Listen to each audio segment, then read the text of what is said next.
we are in. Hey, everybody, I'm Adam Tischler, USA SUP. You can see here sitting with me virtually is Kristin Thomas and Matt Jones, both also of USA SUP. Matt, of course, is normally on these podcasts with me. Kristin has probably lapped us about 50 times over with her own podcast that she does or has done with SUP Connect. And of course, you probably recognize her from other places. Having the three of us on is a good thing because we've got two things we want to cover. First, we're going to talk all three as board members of USA SUP and kind of share some of the thinking about what's going on with our November of 23 national championship race. We'll talk a little bit about that. And then we're also going to talk about Last Paddler Standing because if you watched any little bit of it, then there's no doubt you saw the lady here amongst us, Kristin Thomas, as she did an incredible job covering that, narrating, however you want to talk about, providing commentary, insight, goofiness. So let's start with the national championship. So first of all, the weekend of November 11th, we'll call it 10th, which is the Friday. So November 10th, 3-day event was what we're planning right now of 2023 down in Long Beach. Much more specifics to come. All really excited about it. Matt, Kristin, any top level comments you want to make about the event? We're looking forward to probably the biggest gathering of grassroots all the way up, we hope, in the US. I mean, even though this is a first timer, we're giving people tons of notice. Again, we don't have all the specifics, but it's in Long Beach, California. It's near airports. It's near a lot of the brands. So we're hoping that you'll be able to rent or bring your board, maybe, if we can get airlines. There's lots of possibilities. And we have this really cool hotel. I think I'm most geeked up about it. It's not super upscale, but it's really community because it's 2 stories and wrapped around this big grass area where we can have stuff going on all the time. And they have water access. So you can jump on the water. You don't have to drive anywhere to get to the starts of the races every day.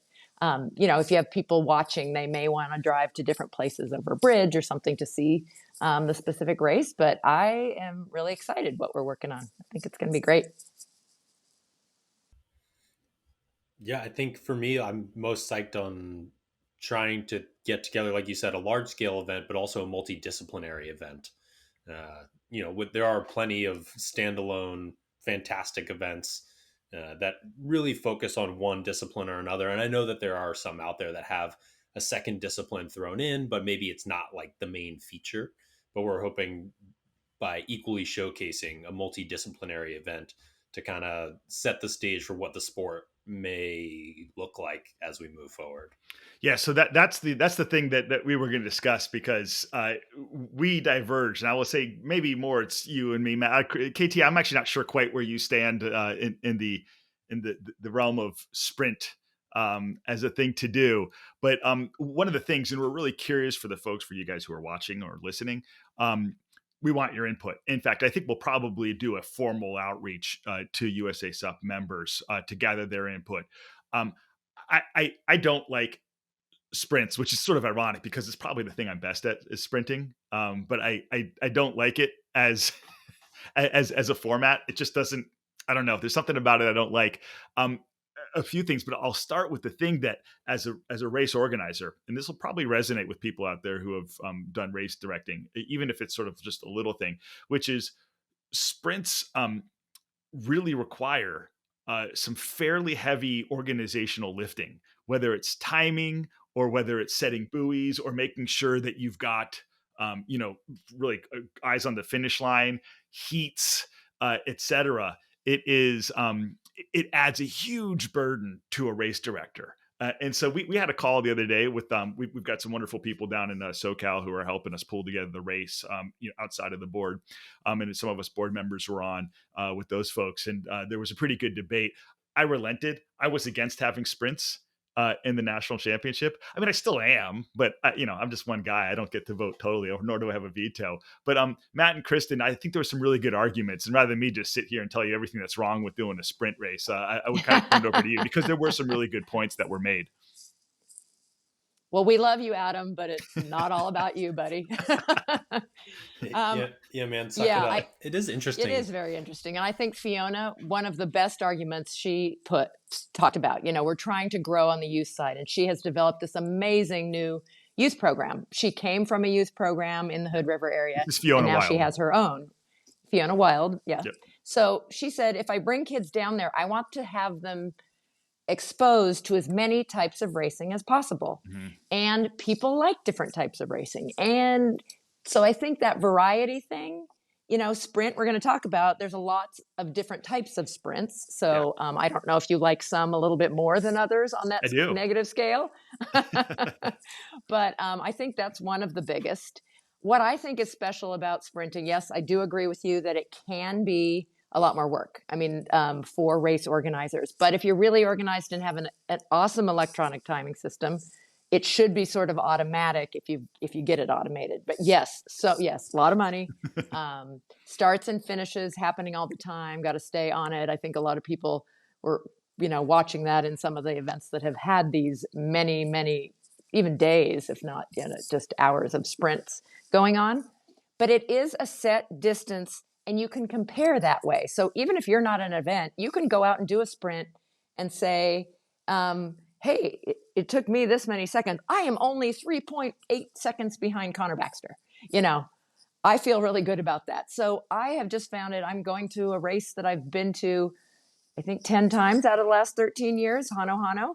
It's the same course almost every year. It went wrong one year, but I still can't exactly compare my times because there's always quirks and there's changes in our weather and our distance, but there's nothing really closer to being like you could compare it from year to year or place to place than straight up 200-meter lane sprinting.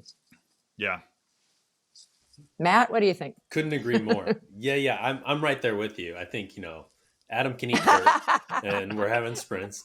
No, but like it is like, coming from other sport background is right, like at least many sports have something that's more quantifiable, where like, yeah, okay, a 10K is quantifiable, but a 10K that's done in and out through an ocean or inlet where you have some river, some ocean, versus a 10K that kind of like meanders on a lake or something and has X amount of buoy turns, it's apples and oranges, right? Like, and you could say the same thing about tech races, which if you're interested, go back and listen to episode 2. Adam and I go off on a whole thing.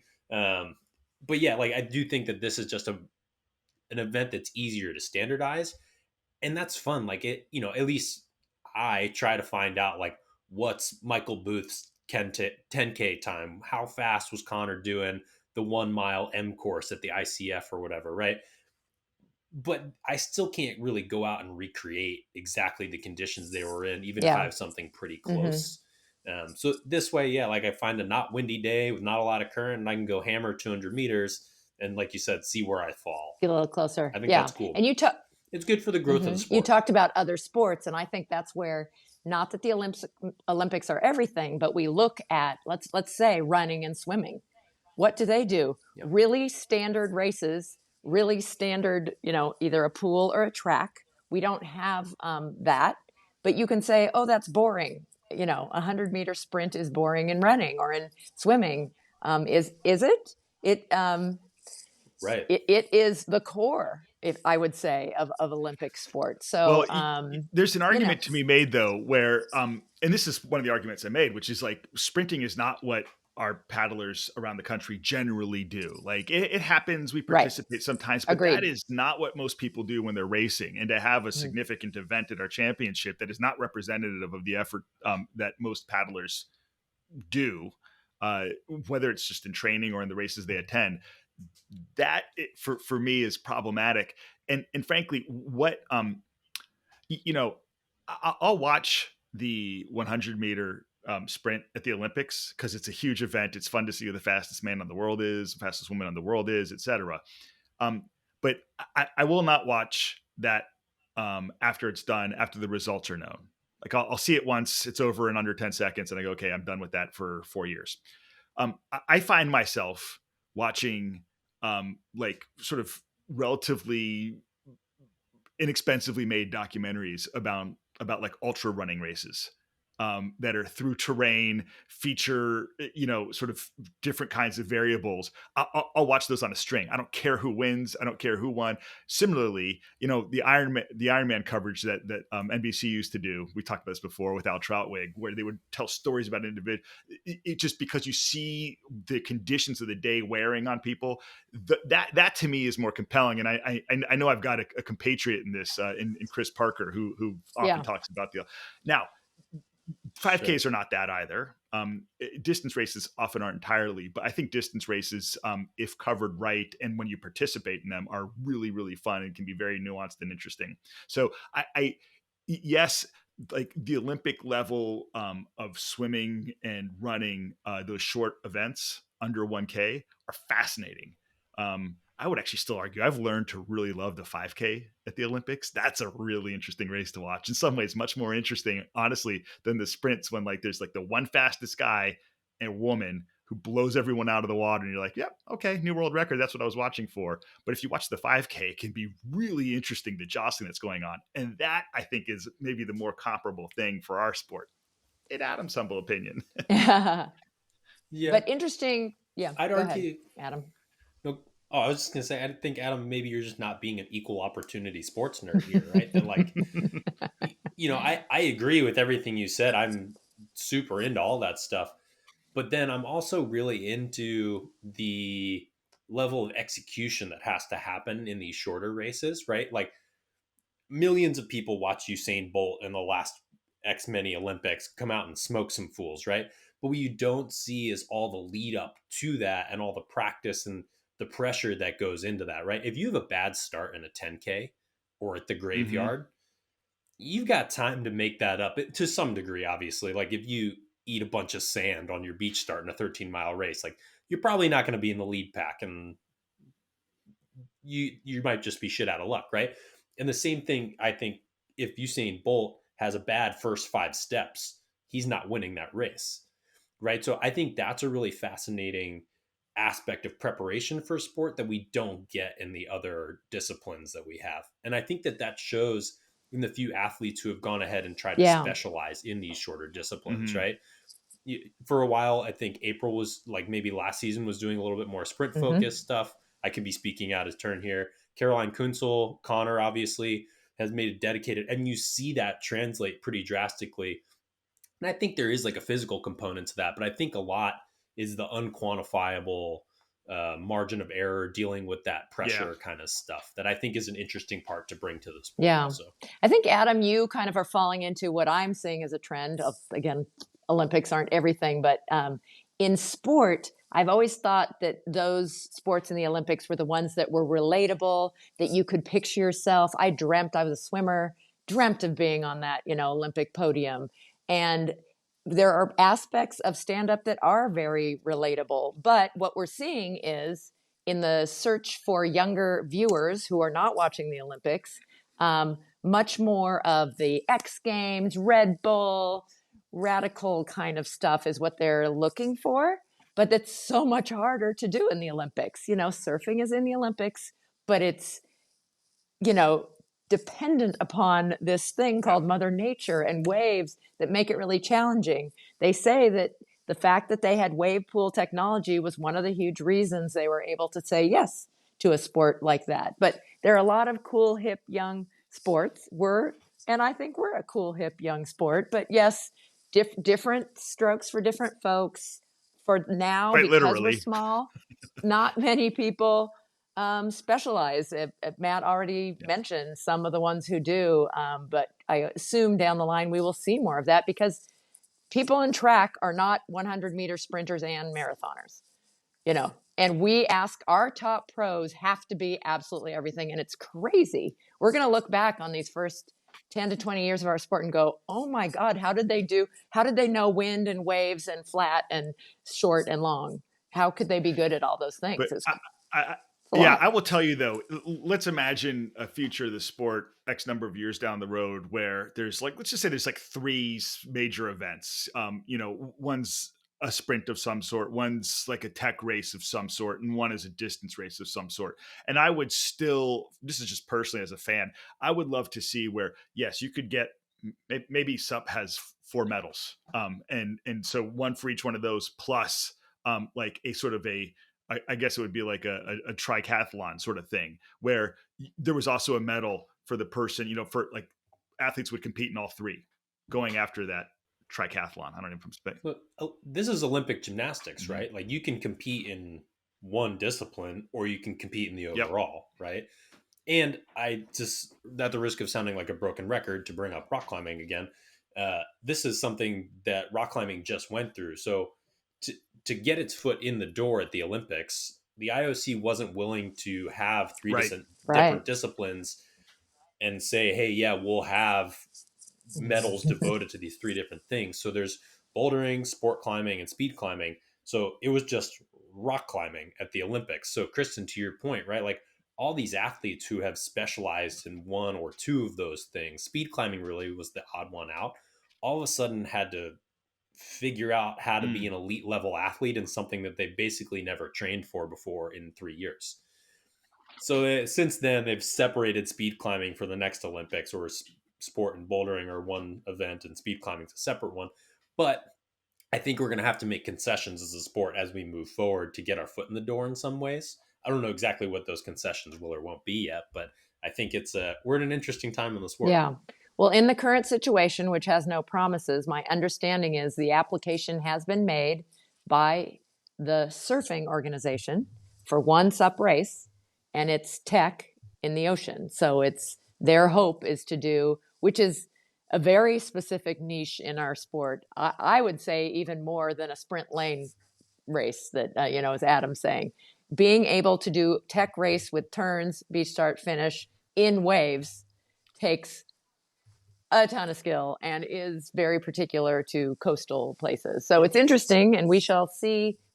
Again, the rumor I've heard, I do not have firsthand information, is that they make that decision in 23. I don't think that excludes us forever because we have had such an interesting past already from the Olympics, but I think the yes or no for LA 28 through the International Surf Association will be made within Mm. this year for that Interesting. one race. We will see. I mean, look, there's I've made my objections. They were heard, honored, and overruled. No, I think that there's also ways where I really do. We're talking about the up and out, as I sometimes refer to it. The big deal, elite kind of stuff. I still ultimately worry about what um, having sprinting being a significant category at the top level means for local race directors. It's just it can be a hard thing to pull up. Just as for some folks, depending on where they live, it's very easy to do a tech race with some sort of surf or open water conditions. Similarly, it's almost impossible for them to do a controlled sprint race.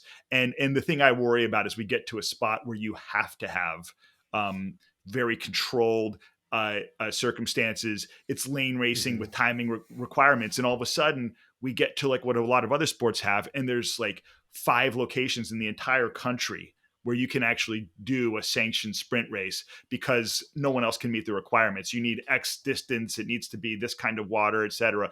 And so this is a good segue. There are different types of sprint races. My favorite is one I just saw at the ISAs, which is when they sent, I think it was heats of 4 out, and there was a choice of 2 buoys. And I really like that. Mm. Now, in this case, I think it was through open water, right? Matt, am I getting that right? I can't, yeah. Mm-hmm. But Yeah, yeah, it was a beach start out through open water. There's 2 buoys. You can yeah. choose if you want to do whatever side, and then beach Yeah, finish to as well. me, I like that a lot. Like some number of people, like you have a heat and you put out enough buoys so that there's one buoy for every maybe 2 or 3 competitors. So if you have an 8-person heat, it's 4 buoys, or maybe it's a 9-person heat and 3 buoys. So you got a little bit more traffic. But then there's a little bit of strategy on the way out. One of the really fun things about SUP racing is, and Matt and I talked a lot about it on our podcast, are buoy turns, and the variability that comes there. The other thing that including turns does is it stops the thing that I think Jimmy Terrell was like the first one to like throw up the cautionary flag years ago. He had that great, I think it was a Facebook post maybe, about what'll happen, how this sport could turn into canoe, where people are just bending the rules to like meet the requirements to make a crazy boat that is useful for one thing and one thing only, which is to go in a straight line, no turns, etc. And if we can make it so that amateurs like me can use the same board for a sprint event that they would for a tech race, that's a good thing. Like having equipment that doesn't require specialization. So if you want to participate at like even like a moderately high level, like as an amateur, you need to have two boards just for that, let alone maybe, I mean, even now I'm considering two. So I have like a little skinny fast one, but when it gets really heavy, I need a bigger board. We don't want people to have 2-3 boards when they show up for a race. And so having a turn involved, I think stops potentially, or at least slows that kind of technological development to be super specialized, so that racers can specialize in sprints, but the equipment doesn't necessarily, because as long as you've got a contested buoy turn, your board needs to look like a SUP as we know it today. I don't know what you guys think about that. It's an interesting thought, but I think some of it's flawed in my opinion, just in that buoy turns are tech, and yes, they're interesting. They are definitely what the outside world sees as special, especially from the canoe kayak side, because what we do at a buoy is very different than what boats do at a buoy. Right. They're not throwing their nose up in the and doing these pivot turns and things. So it's not what all of us do at a buoy. Really happy with my crossbow when I'm out in the ocean. I don't do I'll grind it around the corner so that I don't fall off. But I think you'd be surprised how many people don't know how to do turns and pivot turns. I mean, I think we all have lived in areas that are hubs enough that we have people to paddle with and people to learn with, and have had coaching in person. So in a lot of ways, that straight sprint is really accessible. Maybe not on the equipment side. You have really good points about that.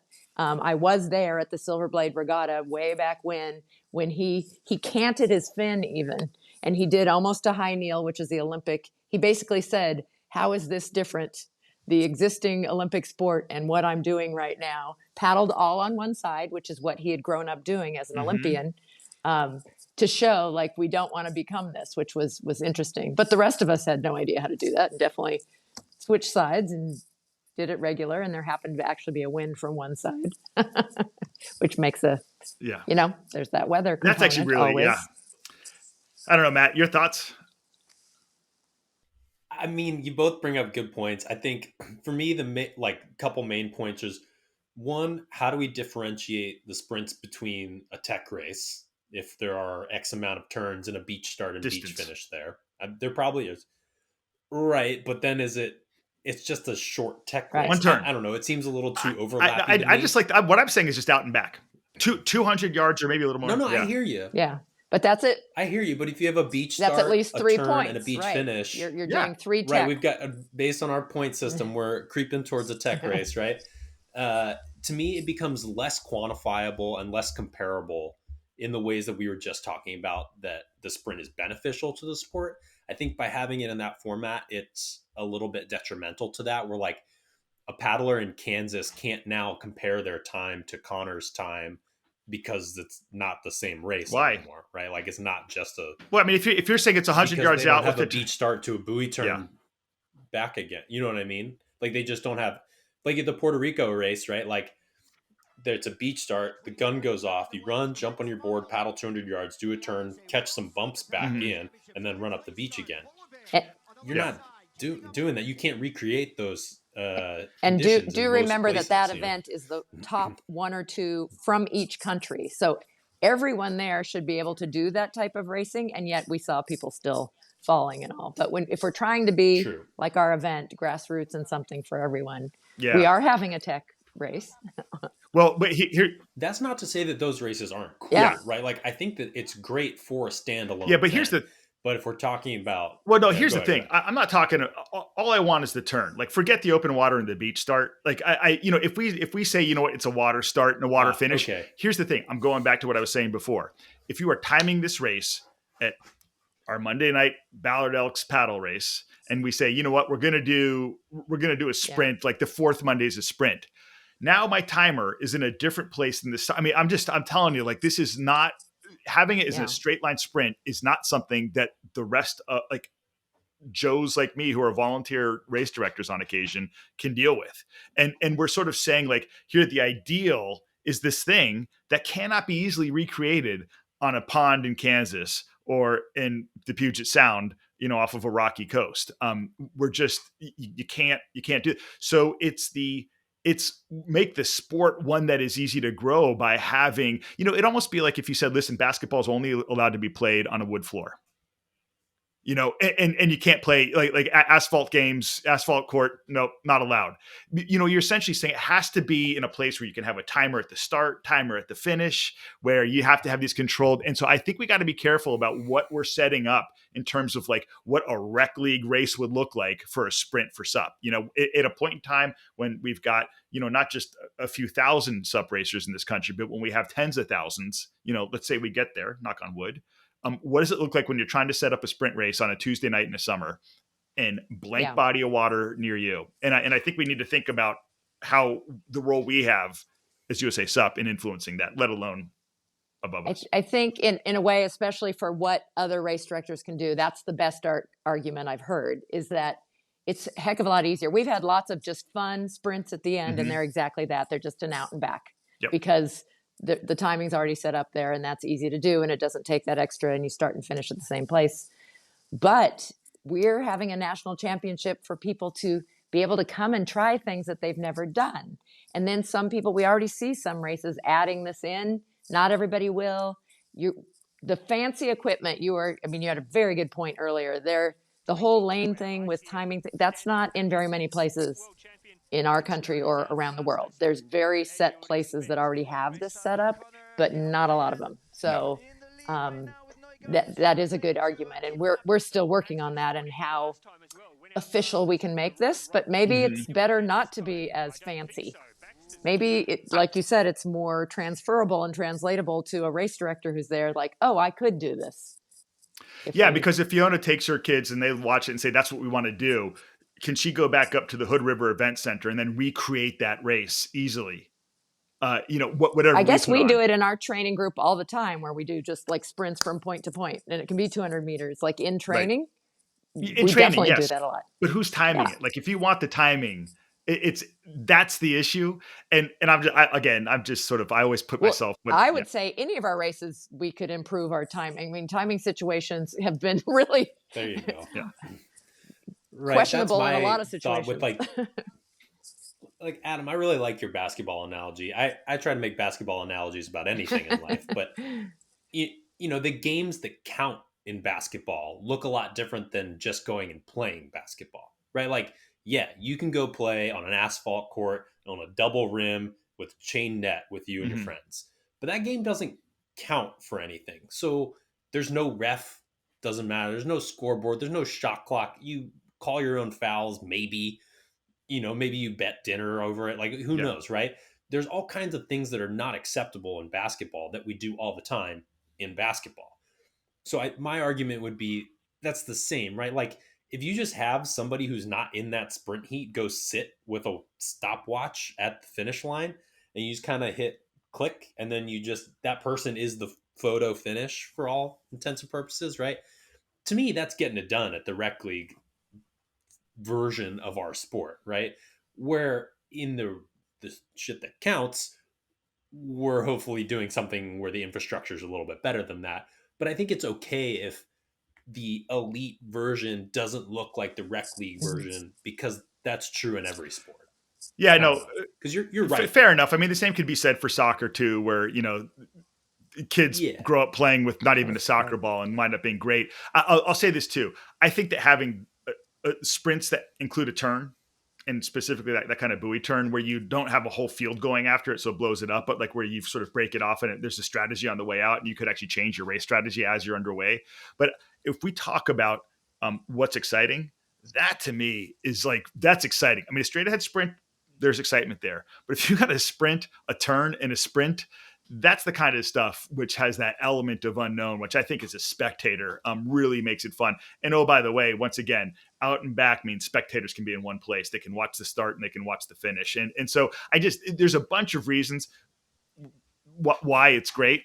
I as much as it's get ready for this segue I'm about to set up. As much as it's wonderful to have places like Gdynia or Sarasota, where we've got or Oklahoma, where we've got facilities to do this.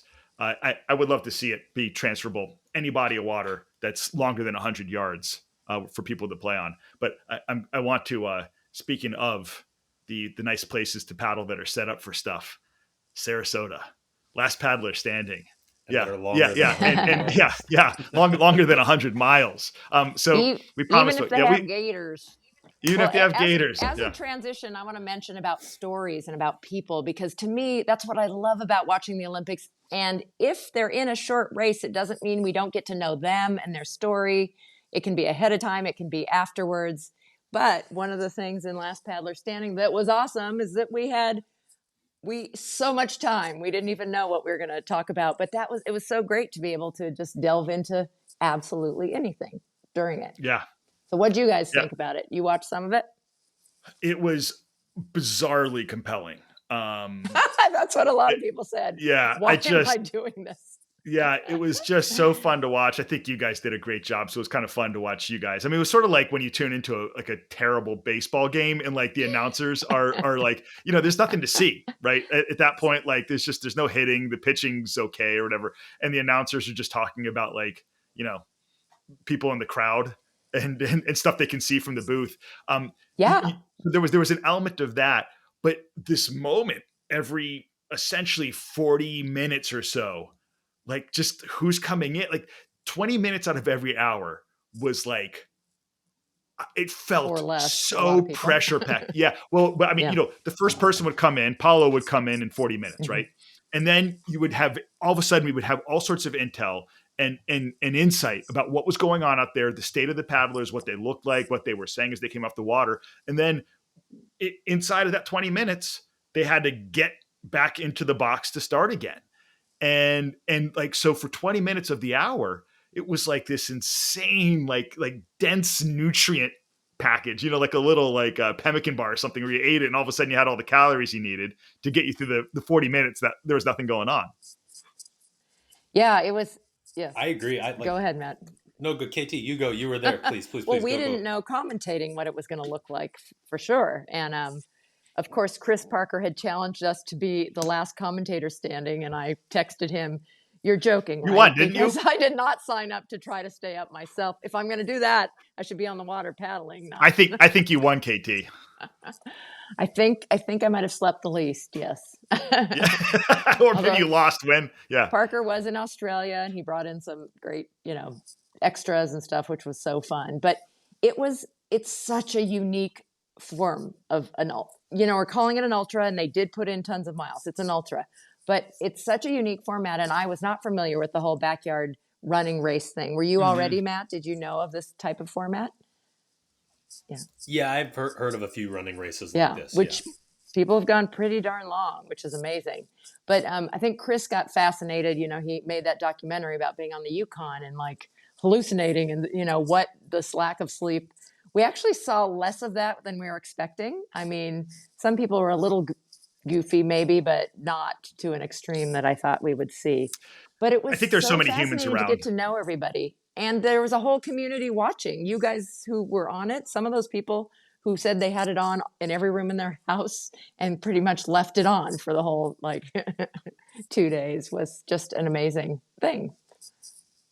What was it? It really was cool. And while I don't love doing ultras as an athlete, I totally get it as a spectator, right? Where if anyone else is a running nerd, Eliud Kipchoge did this whole exhibition event to try to be the first person to run a marathon under 2 hours. And he did it, ran 1:59, squeaked it under, but had 20 people there as drafting teams to help him and pacer cars and the whole thing.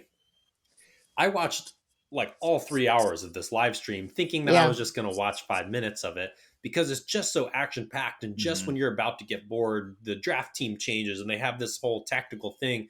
Just like Adam said, it feels like you're in an endurance race because as you're kind of getting I got shit to do. I want to move on with my day. This is kind of dry. Something happens and it feels like you like just had that goo in the middle Yeah. of your race and you're like rejuvenated. But I could also see at the end for you guys as it went on, I was reminded of the like Will Ferrell, Harry Carey impersonations, Yeah. the old Yeah. Cubs Hey, check out the commentator guy that in the were like, sombrero. right, like he's maybe not sure what to talk about, but there is something happening, and it was really, yeah, way more compelling than it ought to have been. So props to you guys. It was really, Well, I really think it's enjoyable. much more doable than any ultra, because maybe not to win it, that takes something, but you can be in it. They've, signups are open already for December 2nd of next year, and a whole bunch of the same people have signed up and a whole bunch more. And you don't have to be a fast paddler to start with.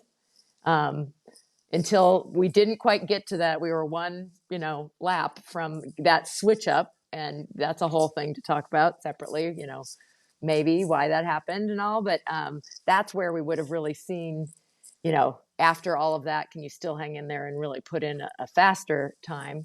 But the strategy of, what was the strategy? We didn't have a plan ahead of time because it had never been done in stand up. And, did you try to go as easy as possible to save your muscles and have less time to rest? Or, did you, I'm definitely taking a bathroom break this time, so I'm going to go a little harder and, so that I can have more nutrition. So my hydration, and people who knew what they were doing and still kind of hit that, oh God, I forgot in the middle of the night to drink on 4 of my laps. And now I'm dusted because needed to stick with it. Yeah. I actually have a question for you Mm-hmm. about the race. Is there like any version of a cutoff or anything like that? Like at Shattujack, for instance, right? You have to make it to mile 7, I think, or 10 by 2.5 hours, and then finish the thing by 8.5.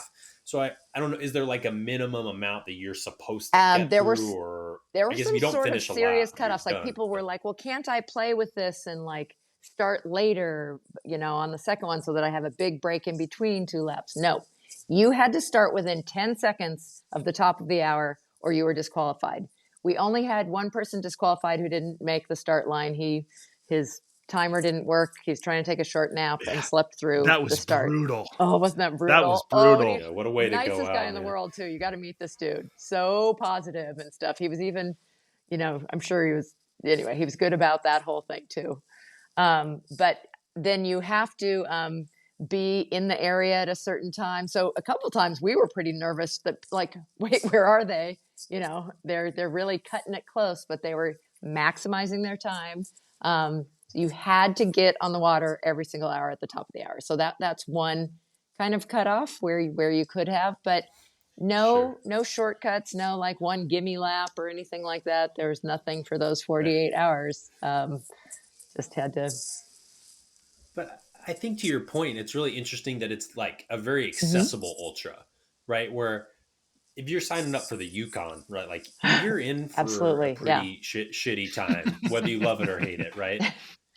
And I'd argue the 70-48 is, while it's accessible, Adam. that there's, but it's Yeah. it's real hard, It's right? uncomfortable. But I would say like Chattajack to me is popular because it's an accessible ultra, right? Like 32 miles Hmm. is long. Don't get me wrong. I've done the race a bunch. It's hard, but it's not 70 miles. It's not 100 miles. It's not however many miles. It's not that long, and the environment of like support around you is very comforting, and there's a billion people around you all the time. And this I think is really good for the sport in the same way that, like, Yeah. to your point, you just got to get on the start line at the right time and then just go until your arms fall off, right? Like I think that's a really cool part Yeah. about the event, is that anybody can just And go give it a you whirl. know, You make it a few laps I'm and see sure how it Greg, goes. the our race director is an amazing guy, Greg Wingo, and I'm sure he'd rather everybody really be going for the win, but some people were not. And I thought that was cool. It was like, I'm just trying to get to X hours, 24 hours, whatever it is. And then this year they might try to beat that because they didn't know how their body would react or how the sleep. So, and people could drop out at any time. We had a father son combo. And they didn't find out till the last minute that drafting was not allowed. And that was the whole plan. So he didn't stay in quite as long, the son, but was so great to have him in there and giving it a try. And he was kind of new to stand up. So we had some newish paddlers, and Chattajack, to your point, has a cutoff to halfway through or at some point, which is important. I was just explaining in an outrigger race why we aren't invited to do the long course, because prone and stand up do take longer than the sit down long crafts, and it would make the event take all day instead of just half day. Yeah. So there are reasons for things that do make a lot of sense. But it was amazing just to see the variety of how people handled their off time. And we had the guy who came kind of more crossover just to learn to stand up, but huge athlete in the ultra sit down world, had his crew, and he sat down, head back, shoulder rub, somebody's rubbing his feet, drinking, eating. It was cool. And then there was were Paolo, there completely on their own. Yeah. Yeah. And a couple others who were there on their own and maybe borrowed equipment. We had inflatables and hardboards. It was really interesting. I will tell you, I think unlimited inflatables are the winning machine for that race, because the inflatables, for the if you've gone any kind of distance on a hardboard, your feet hurt. Like it will hurt your feet. But an inflatable just has more give, and even just the whole thing just has more give, more flex. I think if you're going to be on that thing, and if you can get a 17-foot inflatable to go as fast as you would need to for those knockout rounds, I think your body.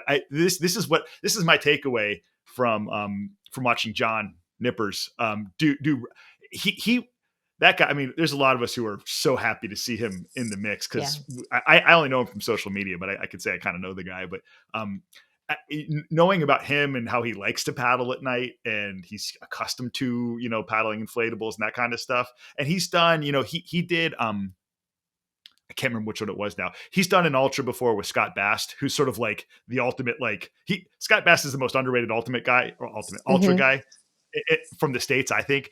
And so Nippers did an ultra with him, and there's got to be so much you pick up from hanging out with Scott for however many 100 miles they did. Was that the Alabama 650? That and another one. I think he's done a couple with Scott.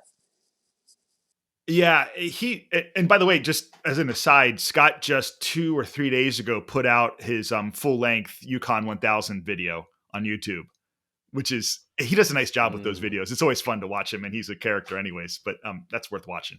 Scott's videos are always good. Yeah, I thought it was, well, actually, I want to ask you, KT, so I know there's not a lot that because you were on every waking moment, you were essentially on camera, so it's not like you had a whole bunch of conversations, pretty much. But what's some of the stuff that we didn't get to see, or people don't know about what was going on that happened? I mean, any sort of inside info or stories that haven't been told yet? As you said, you got to see almost everything because it was live streaming the whole entire time, which was pretty wild.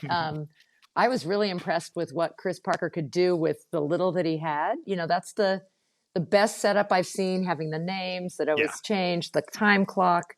It gave you, so you could bop in and out and see exactly where it was and go, oh my God, 2 more people have dropped out. Who was it? And figure out what it was, even if that's not what we were talking about. Yeah. What were people like? So how are you, what was the interplay like? I know you were calling people over. We could see that, but what was the vibe with you guys sitting there in the broadcast and everyone who's sort of over in the little encampment there? Yeah. Well, we tried not, it really is a psychological event. We didn't want to mess with people. So I at least, wanted to be sensitive to the fact that maybe they did need to use their time. It was limited. How do you use your time? Did they really want to use their time talking to us? So we tried and did it where we could and tried not to intervene too much. We did go over into their little camp area. I think I went 2 or 3 times to just kind of walk around so everybody could see what it looked like. It wasn't fancy because it was up to them to set up what they wanted to, but, and there was that huge difference. It was cool that Brendan Prince from the UK did buy some stuff in the US, and he shared with Goran from Sweden, so that he had a place too to be underneath the tent. There wasn't a huge amount of hidden stuff. There wasn't, people weren't falling apart or anything. They were pretty quietly going about their business, I would say, during that 20 or less minutes, which again, less for a lot of them. When they were only getting 10 minutes on the hour, you're thinking how long are they going to last doing that? And some an amazing amount of time. They had to get off the board, right? Like That's you pretty had to crazy. get off the board. Yes. Yeah. That's to me. Meaning, Adam, you're asking like they couldn't just keep. Well, yeah, they going. couldn't like loiter in the like on the because Mhm. honestly, to me, the hardest part would be getting off and then back on the board. I mean, Back just on, yeah. that's what makes this, I think, in some ways more brutal than the running version of these. Which is, I mean, because even if you're running, you can sort of just kind of keep your body in motion. You cannot simulate staying on your board and sort of staying on the water, which, as we all know, has an effect on one's brain. Coming back in Yeah. contact with the land in the middle of an ultra is, I can just tell you from my experience, is a jarring experience. And like, you just start to, it's the same. Sorry, but I went paddling. I went, kind yeah. of, I was Yeah, I went, thought yeah. that might be a strategy, is to, because you did have to step onto the land, but you could Yeah. have made it to 59 minutes, stepped off, turned around, and put your board right back on. But I didn't see anybody cut it that close intentionally. It did get within just a few minutes for a Yeah. couple people when they got, but I think it was from tiredness, not part of a strategy. But that's a super good point, the getting on and off. But usually, yes, you had to get your board off and onto the land, and there's a area that you're supposed to set it down. Yeah. Mm-hmm. To tangent off of that, like about strategy, were there things that you saw, maybe for people interested in wanting to do this in the future, strategies that you saw work better or worse than others, aside from just being real fit and having good mental toughness, obviously? Yeah. And having, the strength and just like not losing body parts. Yeah, were there any like staying once go in a ahead. while, I think bodies, get out of regulation. So you got to know your body really well. And people who really had that nutrition, hydration thing dialed in makes all the difference. I mean, you don't Yeah. always know. Some people the brain can mess with you and make you feel queasy and stuff. So it was definitely things going wrong and out of whack. But I don't know how doing this event, these people, I think, have an advantage for this next year because they have lived it, and had an idea, and maybe because it wasn't, the people as they got off were for different reasons. Almost every single one of them had sort of a different tweak on it, a different place that was hurting. It wasn't the same place with anybody. It wasn't, or it was stomach, or it was the rest of the intestines. Yeah, we didn't really share that. I mean, he like hung in there through like 6 laps of having to run to the bathroom. Oh, no. Yeah. I wouldn't have lasted as long as him. That's a tough one. That's not what you want. Yeah.